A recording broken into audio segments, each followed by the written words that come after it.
Of all the books in my charge, of all the records I keep, of all the lessons I scribe, there are precious few which endure.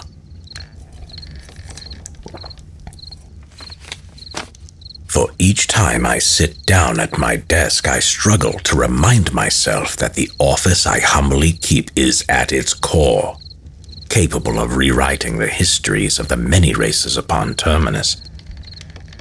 For when I put quill to parchment, my interpretation of the events that unfold across the world will forever become the perpetual antiquity of its people.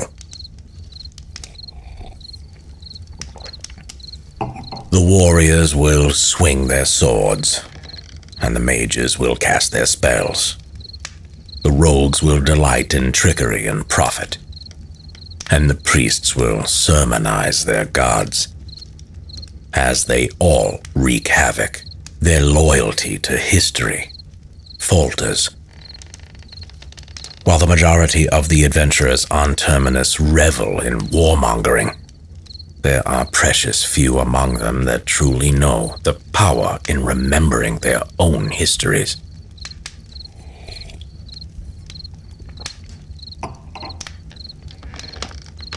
What duty is of higher solemnity than discerning that which will inspire future generations? The task of recording events truthfully and without bias is akin to divinity. And I say this without hubris. There is no greater charge for mortal kind than to keep its history alive.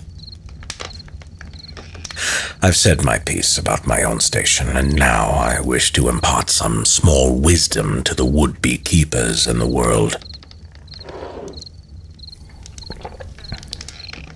When you travel the many roads of Terminus, when you encounter its diverse landscapes and peoples, remember that the important thing is not whether you overcome or overpower them, but how well you remember them. How well you remember their impact upon the world and yourself. How well you tell future generations of their tragedies and triumphs. For when you venture out into the wild, bring with you not only your wits and your weapons, but bring with you a desire to remember the events that you had a hand in shaping. For your small contributions to the history of Terminus bolster the deepest foundations for all mortal kind.